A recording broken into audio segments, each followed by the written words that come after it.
നാരാളറിയെ കൈപിടിക്കും തിരുനാടകശാലയിൽ ചേർന്നു നിൽക്കും യമുന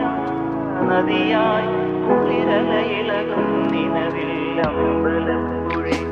ഉണ്ണിക്കണ്ണനോടുമീ എന്തു പരിഭവം മെല്ലെ ഓടി വന്നു